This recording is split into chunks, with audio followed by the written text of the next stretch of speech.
Today's podcast is brought to you by Audible.com. Audible is offering a free audiobook download with a free 30-day trial to give you the opportunity to check out their service. To download your free audiobook today, go to audibletrial.com/WTE podcast. Again, that's audibletrial.com/WTE podcast for your free audiobook. Hello and welcome to Walking the Earth podcast, the podcast about the backpacking experience. You can check us out online at WTEpodcast.com. I'm Justin Castle calling in from New York City, New York. And I'm Mike Margulies calling in today from Sapa, Vietnam. And our guest today is Talon Windwalker. Talon's calling in from Cozumel, Mexico. And Talon, so you are a Renaissance man, you're an author, you're a single father, and of course a traveler. And as you've been on your travels, you've been kind of blogging about it on your site, onedad1kid.com. And yeah, you've been on traveling with your son for, I guess, 3 years now. Yeah, just over 3 years. Which is amazing. Yeah, I guess the first thing I'd be interested to hear about, now that you're 3 years into traveling long term with your son, which is a unique experience. Most people don't know what it's like. What are your reflections nowadays, 3 years into this adventure? Mostly amazement. I mean, I think when we left, we left without a return date in mind. It was indefinite. Right. But I think secretly I kind of didn't think it would last more than 6 months. So as I reflect back on it now, and we're over 1,200 days now on the road, I'm mostly just amazed because it's been incredibly easier than I expected, and it's been quite the ride. So I think mostly just amazement. So what, now that you're 3 years in, what were some of the obstacles that you thought you would face that turned out to be a lot simpler than you thought they would be? Well, I think the biggest one was just the amount of close time with my son. Before I worked full time and plus did some volunteer stuff, and so I was pretty busy. He was in school all day, and then he'd go to daycare because I was at work. So we didn't have a ton of time together during the week, and then on the weekend we had plenty of time. But that's a big difference between that and 24/7. Right. And I'm the kind of person that really needs my space from time to time. And yeah. I was worried about what that was going to be like traveling, especially he was 9 at the time. Right. When we left, and I was kind of worried about how well I would do with that. Right. Right. Yeah, that must be super intense because I just think about I've been traveling solo, but of course along the way make friends, and when I get close with people, when someone's your good friend while you're traveling, you are spending 24 hours with that person, and in my case though, after a couple of weeks we kind of part our separate ways. But for you, you're traveling, you and your son traveling together for 3 straight years. Wow.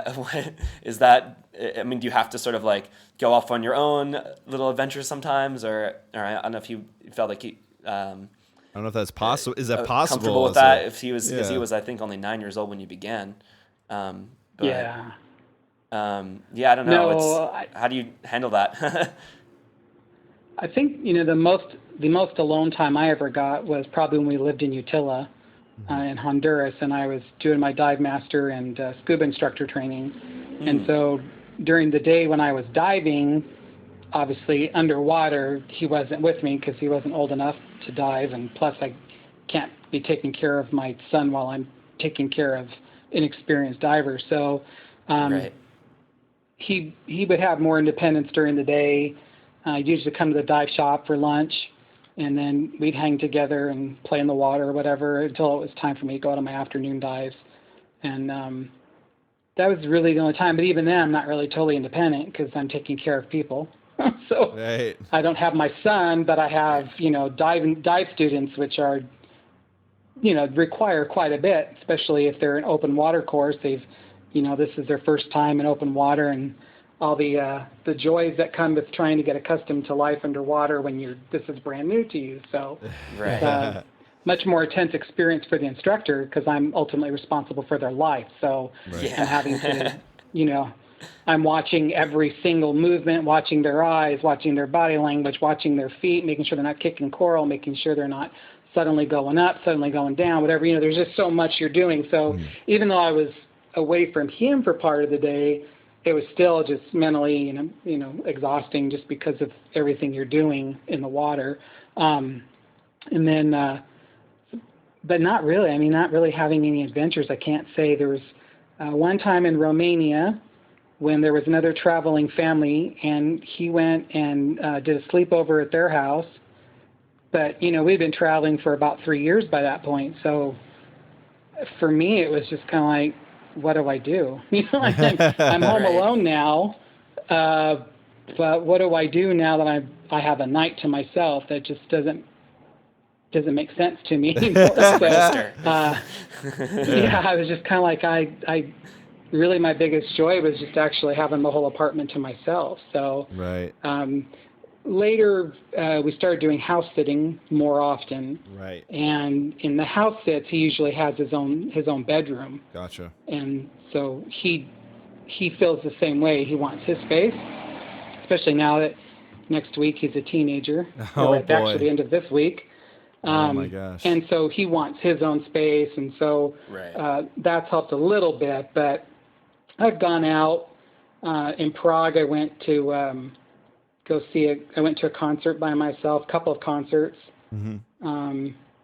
But other than that, no, not really. I didn't really get much of a Right. break there. Yeah, Yeah. that's interesting because I know the teen years are, once you become a teenager, there's a lot of changes go through, and your whole mentality changes. I know that I wanted nothing to do with my parents. I wanted to escape whenever I could and run up the street to Mike's house or to our other friend Steve's house. I know that isn't that how it was, Mike? Like we just Yeah, pretty much. You We would, know. hang out with each other. Yeah. Yeah, We'd that's all. Well, and imagine you weren't with your parents all day. no. And you felt like Right. that. So imagine what it's like when you're with your dad 24/7, basically. Yeah. Right. How does he Like, right. how does he feel about it? Your son's name is Tigger. Yeah, that's his nickname. Gotcha. Ah. So how Yeah, does he how does he feel? Like, do you have a sense of it? I guess. Yeah, he likes spending time with me, and he likes spending time on his own. Right. So, I may go do errands during the day, or occasionally I might go for a dive. But he's a diver now too, so usually if I'm going for a dive, he wants to go as well. Gotcha. And you're in like one of the unless- best dive sites in the world too, which is pretty awesome. Yeah, exactly. Yeah. But because before he was 12 years old, the restriction on the depth was pretty shallow. Actually, they can't go below like 12 meters. It's 40 feet, so it's not very deep in terms of actual diving. Whereas I'm a deep dive teacher. I'm a rec teacher, so I like to go deep. I like to go into things that a 12-year-old by the standards is not allowed to do. So if I know in advance I'm doing one of those dives, then he doesn't come. But so it's more complicated after he got certified, because if I go diving, he wants to go as well. Gotcha. Right. Naturally. Which is fun, but again, it's not relaxing for me because I'm his parent. Right. And Yeah. so even though he's comfortable in the water, I'm watching him like a hawk. Right. And he's a Yeah. little too comfortable in the water, and so I'm constantly having to monitor his depth because he wants to go deeper. And Right. so now that he's over 12, he can go deeper, and that's a little bit more helpful. But I'm still having to constantly watch him, and I gotcha. so it's not the same. And Yeah, I'm sure he would I love to can- go on some dives without me, I can. because I'm always I bet the you one my. tapping him. And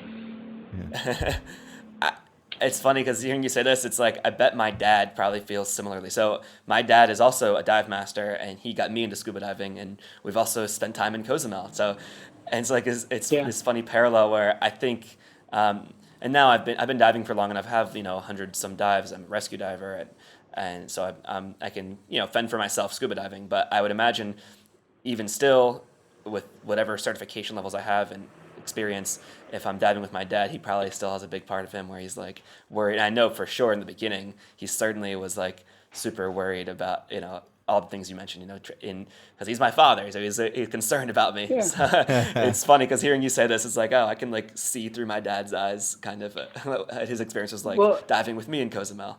yeah, and it's different. It's different when I go diving with someone else's kid because, for one, they're generally more responsive to me because I'm not their parent. Right. And I don't know their goofiness. I don't know all their weaknesses, so I can watch them from a more neutral level. But with my own child, I know his tendencies. I know he doesn't tend to pay attention. I know that he likes to bob up and down and really enjoy the weightlessness experience a little bit too much. And I've got, as an instructor, I've got all the physics and biology going on in my head every time I see him doing his little bouncy up and downs. And so these are, as a parent, it's just such a different thing. And I know that he has no fear. Right. And that's where the two comfort is nerve-wracking for me because he has no fear, he doesn't pay attention to silly little things like your depth. Gotcha. Right. It's not. I enjoy diving with him, but it's not relaxing because of all that. And it's like, I guess you're towing a kind of a delicate balance there between you want to make sure he's okay, but also not be overbearing. Give him independence and everything, which probably just is for scuba diving and life in general. I would imagine traveling with your son is probably a balance you always have. It's a little easier. Yeah, it's a little easier above ground. He does stuff that still scares me. But underwater, it's it's a little bit more scary just because I know how easy it is to you go up too fast, you get the nitrogen bubbles. That's really bad. Right. If he loses an airline and can't get it, and I wasn't close enough, there's just a far bigger room for error under the water than there is above. So, as a parent, exactly, it is hard. But I took him. I went on a recreational dive, so we were under parental decision rather than PADI regulation, so to speak. And I actually took him through a wreck that I'm very familiar with, and it was. Well, I think he was 11 when we did that. So, according to the rule books, that wasn't the best thing. But as a parental judgment, I know the wreck. I know it well. I'm a experienced wreck diver. I'm an experienced instructor. And so I knew his limits. I know my limits. And so I felt comfortable taking him through. It's a clean wreck. And it's entries and exits are big enough that I can go above him. So if there's any buoyancy issues, I can push him back down. Right. So it was more comfortable, but it was a really cool experience for me because I love wrecks so much. I talk about wreck diving a lot. He's heard it. He's wanted to go through one. And so we were able to do that together. And even though it wasn't age appropriate for him by standards, it was for his skill level and my skill level. Right. And it was a great experience to be able to go through him through the wreck with him, though. That was one of the highlights for me. Very cool. I wanted to say if people want to take a look, I believe that picture is on your website. Is that the photo at the top? There's a picture of you guys. On the header, yeah. I think that's the very dive we're talking about. That was during the wreck dive. Cool. All right, there we go. Yeah. Nice. Yeah, it is really cool. Like, actually, my dad is, like I was saying, he's also, I scuba dive, but he's even more into it than I am. He's like a dive master, and he actually like organizes these group trips. So it was always like really fun where, when you're diving with friends and family. And I think you're getting that experience as well, diving with your son. It's a cool experience. And my dad is like really good at sort of putting these things together. So he has this like group, and it's people that we know, neighbors and friends, and it'll be this multi-generational group that goes on these trips together. Yeah. People his age and my age, and it's a lot of fun doing that experience with people you're close with. Yeah. It's a great. So I definitely have my dad to thank for helping me get into scuba diving. He's adopted, and we celebrate 2 times a year different events related to that. So in February, we have Gotcha Day, which is to celebrate the anniversary when he moved in with me. Mm-hmm. And then in November, we have Forever Day, which is to celebrate the day the adoption was finalized and we became a part of the Ah, family. Cool. And so nice. shortly after I became an instructor, he got certified to dive at the same time. Actually, while I was doing my instructor training, he was off with one of the other one of the instructors getting his open water. So he got to dive with me, and we were in Utila, Honduras, and so we went over to another island called Roatan, and they have a shark dive, and it's below his depth limits, but that dive center was like, yeah, you're an instructor, we'll just call it, it's parental decision. I'm like, yeah, I'm totally cool with that, I'll sign a waiver, I don't care. I've taken him to that depth to see how he does, and I'm comfortable. And so for his Forever Day, we got to do shark dive. Wow, very And, cool. That's pretty yeah, awesome. so I mean, that's another one of the huge highlights of the last 3+ years. Is just, not only to get to go diving with him, but to be able to do a shark dive. That's just even cooler. That's incredible. And also, that's one aspect of your trip. But if you go and you run down the list, you've been to Africa, Asia, the Caribbean, Central America, Europe, North America, Oceania, which I guess Australia, New Zealand, okay, and then South Africa or South America. So South you've America. been to all those locations with Ticker? Uh-huh. Oh wow, 6 continents. that's Yeah. incredible! That's amazing. I I think that's 4 more continents than I've ever been to. So that's you're more than double the number of continents that I've been to. Yeah, it was cool. He'd been to 6 continents before his 12th birthday. So So That's pretty amazing. awesome. I hope yeah, I thought that was pretty cool. I hope he realizes what he's getting to do. Like I hope he does. I just hope that I just like Yeah. and He says he does. We'll see. I don't think it'll really click in till later in life. Yeah. Right. But he has a lot of online buddies that are in the U.S. and they have more typical lives. Yeah. And I think that's, especially now at this stage of his life, he talks about sometimes when he talks to his friends in the U.S., he feels like he's trying to understand a foreign language because our worlds are just so different. Right. And so I think that's helped him kind of get a grasp of really how unique his life is. Right. Yeah, it is. It is very different. I having been on a traveling abroad for a year, about almost a year now myself. I feel like it will be like being in the foreign land will be home almost when I get home. Yeah. That's where it's going to Definitely. be a bunch of culture shock and say, whoa, this is how things work. Yeah. Yeah. I think that you probably will. Probably. But I'll help you through that, Mikey. We'll just you can live with me and ease me back into it. I'll update you on all the TV shows and all Yeah, catch me up on everything. all the fads that have come and died, But I wanted to say Yeah, we're preparing for our reentry to the U.S. and very, very mixed feelings. So it's going to be interesting coming back, especially after this many years. When you're going back, are you going to be? Are you just kind of like visiting back, or are you intending kind of like put down some roots, or maybe you just don't know? You're going to figure it out. Well, he's wanting to settle down and get a little bit more community and not travel as much. So we're trying to figure out where that will be. We thought it might be Mexico. Right. We've been back for about a month and a half, and we're thinking not Mexico. So we got a couple of house sits in the U.S. And partially so we could spend. He's never had a holiday with family, so. Other than me, and this house that we got in November is close to where my sister lives. So this year will be his first Thanksgiving with like family. Oh. So and then we have a house sit up in Washington State, and where I'm originally from. So he likes Washington. I love Washington. I've had a lot of homesickness for it.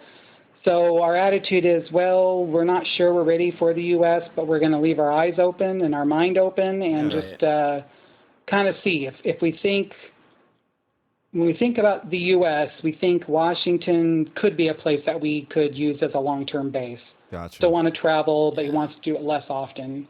So it's a possibility. I'm thinking more like probably Europe, but the U.S. has some advantages. One of which being I don't need a visa, so and Yes. neither Right. does he. And right now, after 3+ years of constantly having to deal with that, I'm ready to not have to deal with it. I'm ready to be able to get a job somewhere if I want for some diversity, and I don't have to worry about if I have the right visa or not. Right. Yeah. So we'll see. It might be that we end up staying for longer. We might get some additional house sits and then just kind of use house sitting as a way of seeing more of the U.S.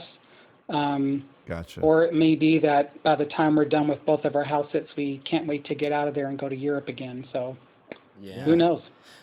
Yeah. Yeah, I mean, I totally relate to what you're saying. I've talked about this a lot recently on the show, where it's like, yeah, and I'm not 3 years into a trip, only 1 year. I feel this, wanting of more stability. And for me, I have the additional factor of traveling alone versus traveling with somebody. So I think it maybe comes for me sooner, the wanting to, hey, put some roots down and have some stable relationships, all that good stuff.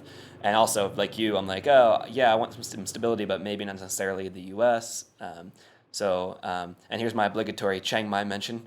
I think it has to come up in every episode. But I've been talking about this a bunch, this plan of mine. And finally, actually just yesterday, I finally did something I don't do very often, which is make a plan in advance. And I had to buy a plane ticket. So I actually have a flight scheduled in advance for this Friday Nice. to go back to Thailand. And my idea is to stay in Chiang Mai for a few months Yeah. until the holiday season, and then figure things out from there. Yeah. But, Just be aware Yeah. of the new visa changes. yeah, well, that's true. Yeah, there used to be the ability to do border runs in Thailand. That's what I Yeah, did last and time, now like a they're few months not. ago.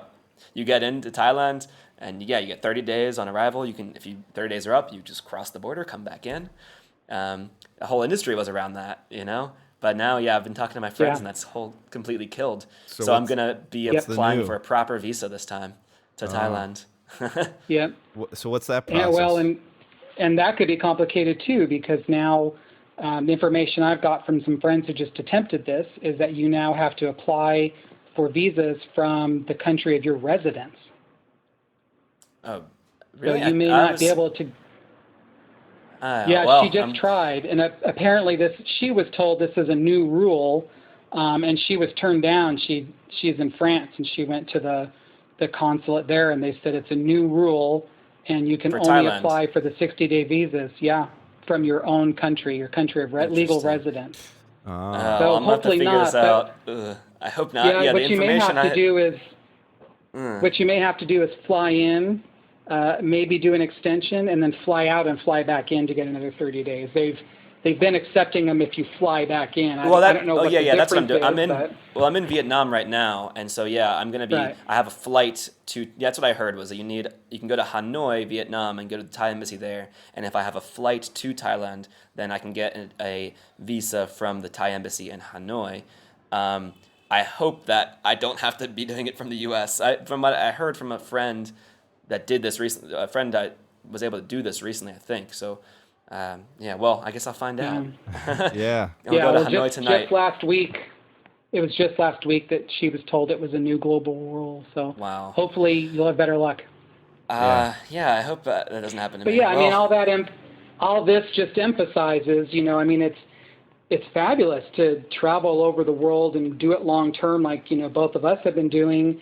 But it isn't just so cut and dry either. You're constantly having to deal with these kinds of things and staying abreast of the rule changes and making sure you're out of there before your visa expires, and before you go to the next country, you have to know what the limits are. You're going to need to get a visa in advance. Right. For U.S. people, most countries no, but there are some countries that require a visa in advance, and if you show up without one, you get deported, and that's not good. And so yeah, it's right. those kinds of things that can really wear on you. And then for me too, I've felt it a couple times where when we were in Malaysia, we had some blogger friends that showed up, and so we spent I think like a week with them, and then we went to another island for a house sit, and one of them came and visited with us for a few days again, and when they left, I really felt that absence of having a local friend. Right. And then down here in Cozumel, because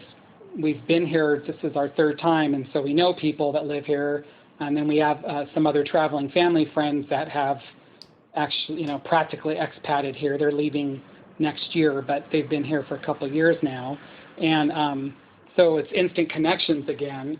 And I really feel it big not having those Having the friends that you just friends, meet yeah. up with to have coffee, or on my Right. birthday, there were some bloggers in Playa del Carmen that I knew only online, and we met up the night of my birthday just so I'd have someone besides, my son to celebrate with, and just Yeah. those little things end up meaning a lot more to you. Right. And I've really, really missed those.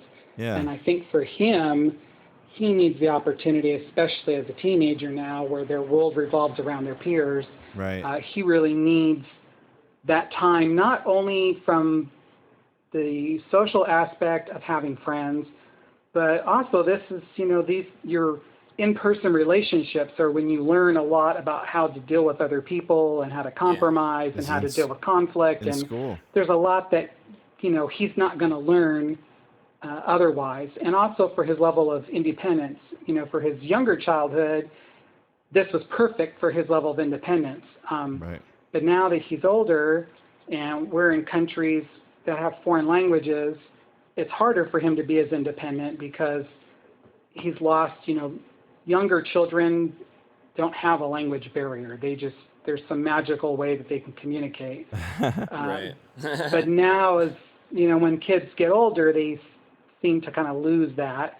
And so they only socialize with kids if they can communicate verbally. And with the language barrier, that presents a problem. And he's not always comfortable just going to the local store because while some people speak English, there's not a ton here that do. Right. And his Spanish is very, very, very elementary, so he doesn't always feel Un poquito. comfortable with that. So he's relying a lot on me because I'm fluent Yep. to do all the communication and everything. And he just kind of, while I'm doing the communication, he's checked out and doing something in his brain that's more fun than listening to a foreign language that he doesn't understand. Gotcha. Right. So that's another reason why we've kind of considered the U.S. as a possibility again, just because it would give him that ability to go out and go to the store and do some of these things Right. to gain those skills, because he won't have a language barrier as an issue. Right. And he won't have to worry about friends because, chances are anyone he meets is going to be able to speak English. So. Yeah. Is that the plan? When are you heading back? It sounds really soon. And are you planning on enrolling Tigger into school when you Oh, do? God, no. No. Okay. No. What's the So plan? What's the plan? to answer the first question, Yeah. our house set it begins the end of November. So Okay. I'm hoping to possibly get another house set before then, but right now the plan is we're back in the U.S. the end of November, and we'll be there until around mid-January in between two different states. For school, absolutely not. Okay. Stephen has some, Tigger, Stephen's his real name, has some anxiety issues. Okay. And when he was in public school before, he had to be on two different medications to control the anxiety enough where he could get anything out of it. And he's one of the ways he deals with his anxiety is he needs to move around. So Okay. like if you spend any time with us, it's really hilarious. You'll think you have a kangaroo in the house because he'll just come seriously hopping down the hallway. He might run a couple of laps back and forth. Usually it's hopping. And then he goes back to whatever he's doing, but he has to work out the energy. And if there's he has some sensory issues, and so if there's a lot of sensory stimuli going on, he needs to work it out physically. And in a classroom, they're just not okay with him getting up and hopping back and forth a few times before he sits back down. Right. And so it's just... Pump him full of Ritalin it's not and make him worth- sit down and stay still. Yeah, I'm not, before I had to work full time, and when I got him, he was 6, and you can't leave a 6-year-old at home. So now that he's 13, I'm not, I'm hoping to not have a job outside of the house that is more than part-time hours. I want to work out of the house just because I need some diversity. Right. But I plan to not work more than part-time. But as a 13-year-old, he can stay at home, so he can continue to do homeschooling. I can leave for a few hours to come, to go to work. So it's more functional now. But yeah, there's no way I would put him in school. And to be honest, I'm just not impressed with schools anymore. Most of the public schools, they mean well, but the way the legislation has happened, it's all about teaching to a standardized test to pass, Right. and that's not education. He's been real world. He's been having practical education for the last 3+ years, and I think practical application will serve him a lot more than memorizing a bunch of rote facts that he will only need to pass that test. Yeah. And So, Yeah, this all is very much ties into the things we talked about in the last episode with Nancy, who introduced us to each other, Yeah. actually. Yeah. And she talks about this kind of thing a lot. How she has her concept of road schooling, which is, I think, sounds like you're doing a similar thing with your son. well, Nancy's part of the reason we're out doing this. oh wow. Oh yeah. Yeah, I met Nancy through Twitter, and I think they were in South America at the time we connected, and then I was taking a trip by myself to Peru, and her family and I were going to be in Cusco at the same time, and so we met up, and we That's spent awesome. a few days together. Very cool.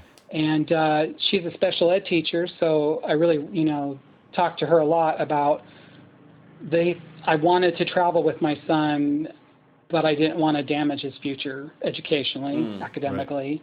And so she was instrumental in really helping me see that it could work. And at one point I told her, this was after he had a major anxiety episode and they had to start the second medication, and I told her I was really worried about it. And prophetically, she said to me, don't worry about it. When you two have more time together, I believe his anxiety will probably all but disappear. And she said, it's not going to be a problem for you. And she was totally right. But yeah, it's because of us sitting together and having conversation, this little bakery while drinking tea in Cusco, Peru, that was the impetus for this whole thing. Wow, that's incredible. Yeah. That's Yeah. incredible. Wow. She's Yeah. a great lady, and we really She's awesome. we talked Yeah.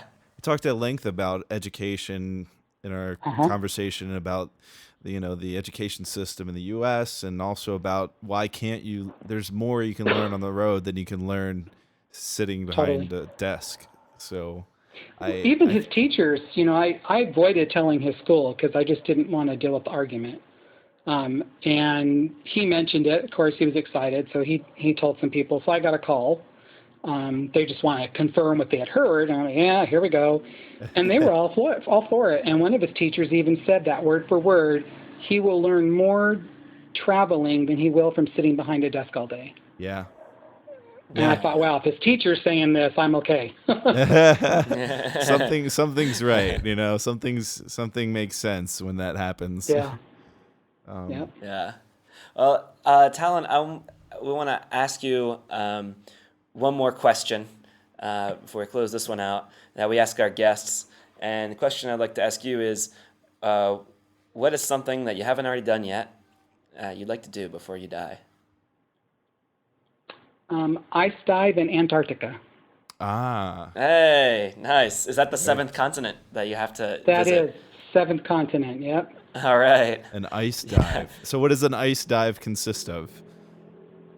Wearing a dry suit Okay. and learning about the dry suit. I'll get my dry suit certification before we go down. But it's a whole, it's not a whole different style of diving, but there's a whole layer of extra issues that can come up with it. So Just the wear and have tear you on gone your diving with a body. dry suit before? No, I'm a total warm water diver. I hate cold water Yeah, diving. I've never done it either. Yeah. I'll suck it up. If we decide to live in Washington State, one thing I would like to do is in the Puget Sound area, they have the giant Pacific octopus. Oh. And I really, really, really want that experience. There's also some great kelp beds. So I'll just suck it up and get really thick wetsuit, or may just get dry suit and dive up there. But yeah, it's just a different level because of the cold. Even though the dry suit keeps you pretty warm, your exertion levels are different. The gas exchange is different. So it changes your dive plan. And you have to worry about the buoyancy of the dry suit itself, right? Because it has air in you it. have to deal with the buoyancy of the dry suit and managing the buoyancy, which is another thing, because it's another totally different way to dive. But then you have the issues of temperature and everything of the water, how that affects your body, exertion levels, exchange of gases. And then, of course, usually you need a line because you need to be able to get back to the hole to get out. So, it's just a different style of diving. Awesome. I only want to do it in Antarctica. I'm not really interested in doing anywhere else. Yeah. It's just the idea of going to this frontier and getting underneath the water there on top of it and seeing a whole different underwater world than anything anyone else will ever see unless they go there. So, just the whole idea really excites me. That's yeah, so it's cool. Badass. Yeah, totally. Very awesome. I have one request. If you do decide to go when you're back in Washington, if you take a picture of a giant Pacific Coast octopus for us and tag it on our Facebook or website, I would appreciate that because I've always wanted to see one, a live one. So. Well, yeah, awesome. No, it counts if they're live. Yeah. Exactly. Sweet, cool. man. So I guess, folks, the best place that folks can find you, follow all your adventures, your website is onedad1kid.com. Your Twitter handle is it at onedad1kid? Yes. Yeah, perfect. And we will, as always, put links to all the ways to find you on our website, wtepodcast.com. When we post the blog post along with this episode, it'll have links to all the ways to find Talon, and it'll have other goodies, other things we mentioned in this episode. We'll have links and other nice little content there. Yes. Sweet. Yeah. We want to say thank you very much. And Talon. thank you so much for coming on. This was Thank you. great. It was a lot of fun. Yeah. Excellent. Well, you can catch Talon and Tigger at One Dad. That's the number one dad, and then the number one then kid.com. Thanks again. Yep. Thanks for listening to Walking the Earth podcast. You can check us out online at wtepodcast.com. For now, this is Justin Castle signing off from New York City, New York. We'll talk to you next time. Take care. This episode of Walking the Earth podcast is brought to you by audible.com. For our listeners, they are offering a free audiobook download and a free 30-day trial. So check it out today at audibletrial.com/WTE podcast. And you also support the show as well. So check it out today, again, at audibletrial.com/WTE podcast.